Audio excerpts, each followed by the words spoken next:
अस्सलामुअलैकुम। आज के इस एक्सप्लेनर में हम इंग्लिश ग्रामर के एक बहुत ही जबरदस्त और अहम टॉपिक पर बात करेंगे। तो सीधे अपने मौजू की तरफ आते हैं, जो है प्रेजेंट परफेक्ट टेंस, यानी ज़माना हाल मुकम्मल। ग्रामर की दुनिया में इसे रीसेंट पास्ट या माजी करीब भी कहा जाता है। यकीन माने, ये वो टेंस है जो हमारी रोज़मर्रा गुफ्तगू को बेहद मुअस्सर और रवानी बख्श बनाता है। आगे बढ़ने से पहले बताता चलूं कि आज का ये जबरदस्त तालीमी मवाद उम्मा 360 की तरफ से पेश किया जा रहा है। ये नाम मुस्तनद और बेहतरीन ग्रामर लेसन्स का एक बहुत ही काबिल एतमाद और बड़ा हवाला है। तो चलें इनके फराम करदा इस मटेरियल का भरपूर फायदा उठाते हैं। अच्छा, आज के इस एक्सप्लेनर में हम क्या कुछ कवर करने वाले हैं? बहुत ही सिंपल सा रोड मैप है।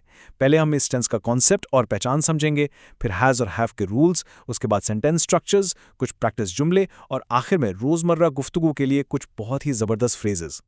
तो शुरू करते हैं अपने पहले हिस्से से, कॉन्सेप्ट और रिकग्निशन, यानी इस टेंस की बुनियादी पहचान क्या है। देखें, जब हम प्रेजेंट परफेक्ट टेंस या जिसे ज़माना हाल मुकम्मल भी कहते हैं, इसकी बात करते हैं ना, तो हम दरअसल ऐसे कामों का जिक्र कर रहे होते हैं जो बस अभी अभी खत्म हुए। मतलब काम तो मुकम्मल हो गया है, लेकिन उसे खत्म हुए ज्यादा वक्त नहीं गुजरा, बस हाल ही में ऐसा हुआ है। इसीलिए ग्रामर की जबान में इसे रीसेंट पास्ट या उर्दू में माज़ी करीब कहा जाता है। बहुत ही दिलचस्प कॉन्सेप्ट है ये। अब सवाल ये पैदा होता है कि जब हम उर्दू बोल रहे हों तो इसे पहचानेंगे कैसे। बहुत आसान है। आमतौर पर हमारे जुमलों के आखिर में चुका है, चुकी है, चुके हैं या चुका हूं आता है। या फिर बाज़ औक़ात हम कहते हैं ना कि मैंने खाना खा लिया है या उसे किताब दे दी है। तो ये लिया है, दिया है, या है और ये है वाले अल्फाज, ये सब इसी टेंस की निशानियां हैं। इन निशानियों को जहन में रखना बहुत ज़रूरी है। चलें अब आते हैं rules of has and have की तरफ। ये समझ लें कि ये उसूल इस टेंस के इंजन की तरह काम करते हैं। यहाँ एक गोल्डन रूल है और यकीन माने ये कभी नहीं बदलता। वो क्या है? वो ये कि परफेक्ट टेंसेस जितने भी हैं उन सब में हमेशा वर्ब की थर्ड फॉर्म यानी पास्ट पार्टिसिपल ही इस्तेमाल होगी। बिल्कुल, चाहे कुछ भी हो जाए, हमने तीसरी फॉर्म ही लगानी है, ये तो पक्की बात है। अब जरा हेल्पिंग वर्ब्स की बात करते हैं। ये बहुत ही लॉजिकल और सीधा सा कायदा है। अगर सब्जेक्ट थर्ड पर्सन सिंगुलर हो, यानी ही, शी, इट या कोई भी एक नाम, तो हम हैज़ लगाएंगे। और इसके अलावा जितने भी सब्जेक्ट्स हैं, जैसे आई, वी, यू, दे या कोई भी जमा नाम, तो उन सब के साथ हैव का इस्तेमाल होगा। पैटर्न बहुत वाज़ेह है ना? हमारा अगला पड़ाव है सेंटेंस स्ट्रक्चर्स, यानी जुमले बनते कैसे हैं। इसे एक असेंबली लाइन समझ लें। मुस्बत जुमले यानी एफर्मेटिव जुमले बनाने का फॉर्मूला बहुत सीधा सा है।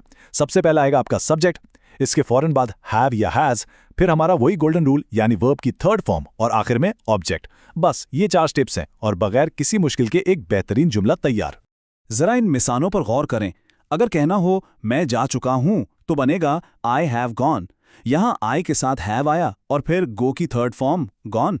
इसी तरह वो सो चुका है के लिए ही हैज स्लेप्ट, ही के साथ हैज और स्लीप की थर्ड फॉर्म स्लेप्ट। ये फॉर्मूला बिल्कुल परफेक्ट फिट बैठता है। अच्छा, अब अगर इनकार करना हो यानी मनफी जुमला बनाना हो तो क्या करेंगे? कोई लंबी चौड़ी साइंस नहीं है, बस हैज़ या हैव के फौरन बाद नॉट लगा देना है। तो फॉर्मूला कुछ यूं हो जाएगा, सब्जेक्ट, फिर हैवंट या हैजंट, फिर वर्ब की थर्ड फॉर्म और आखिर में ऑब्जेक्ट। कुछ नया याद नहीं करना, बस एक लफ्ज नॉट का इजाफा है। इन्हीं पिछली मिसालों को अगर नेगेटिव में देखा जाए तो फर्क बिल्कुल वाज़ेह हो जाता है।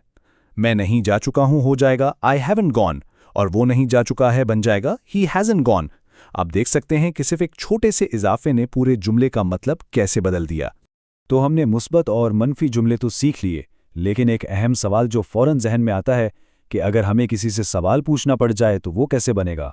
आइए इसका तरीका भी सीख लेते हैं। सवालिया जुमलों का फॉर्मूला तो और भी मजेदार है। बस जो हेल्पिंग वर्ब है ना, यानी हैव या हैज, इसे उठाकर जुमले के बिल्कुल शुरू में ले आएं, फिर अपना सब्जेक्ट लगाएं, फिर वर्ब की थर्ड फॉर्म और आखिर में ऑब्जेक्ट। हाँ, बोलते वक्त सवालिया अंदाज अपनाना मत भूलिएगा। जैसे अगर पूछना हो क्या मैं जा चुका हूं तो हैव शुरू में आया और जुमला बना हैव आई गॉन। इसी तरह क्या वो जा चुका है के लिए हैज को शुरू में ले आए तो हो जाएगा हैज ही गॉन।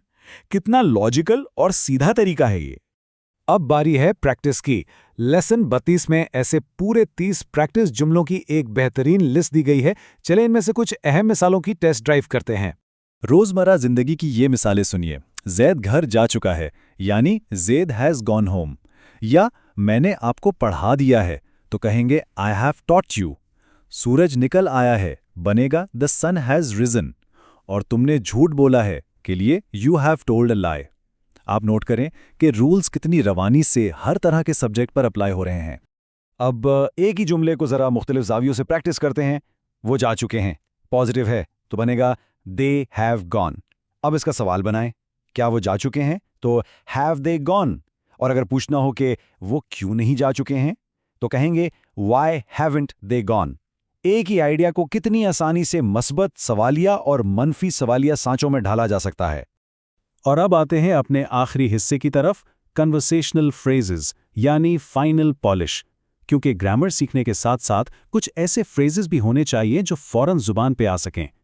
हमारे सोर्स मटेरियल के लेसन 13 से कुछ इंतहाई ज़बरदस्त और रोज़मर्रा इस्तेमाल के फ्रेजेस हाजिर हैं। मसलन किसी को शाबाश देनी हो तो बस कहें वेल डन। ये बताना हो कि ये मेरा है तो कहें इट इज़ माइन। अगर कोई पूछ रहा है कब आओगे और आप बस आ ही रहे हैं तो कहें जस्ट कमिंग। और अगर कहना हो कभी और या बाद में तो सीधा सा फ्रेज है लेटर ऑन। ये वो फ्रेजेस हैं जिन्हें आप आज ही से इस्तेमाल कर सकते हैं। कुछ और कमाल के फ्रेजेस भी सुने। क्यों नहीं के लिए बोलें वाई नॉट। बस अभी कहना हो तो जस्ट नाउ। कोई रोजमर्रा का सवाल पूछना हो जैसे मेरा बैग कहाँ है तो कहें वेयर इज माई बैग। और अगर किसी को मदद ऑफर करनी हो तो बहुत ही हमदर्दी से पूछ सकते हैं कैन आई हेल्प यू। ये छोटे छोटे जुमले असल में इंग्लिश कॉन्वर्सेशन में 4 चांद लगा देते हैं। तो इस तफसीली एक्सप्लेनर के अख्तिताम पर मेरा एक सवाल है, क्या ज़माना हाल मुकम्मल यानी प्रेजेंट परफेक्ट के ये नए रूल्स और ये ज़बरदस्त कन्वर्सेशनल फ्रेजेस आज ही से आपकी रोज़मर्रा गुफ्तगू का हिस्सा बनने के लिए तैयार हैं? यकीनन हैं, क्योंकि ज़ुबान तो बोलने से ही आती है। तो बस जो कुछ आज सीखा है उसे अमली जामा पहनाएं, प्रैक्टिस जारी रखें और सीखने के शानदार सफ़र से भरपूर लुत्फ़अंदोज़ होते रहें। मिलते हैं अगले एक्सप्लेनर में।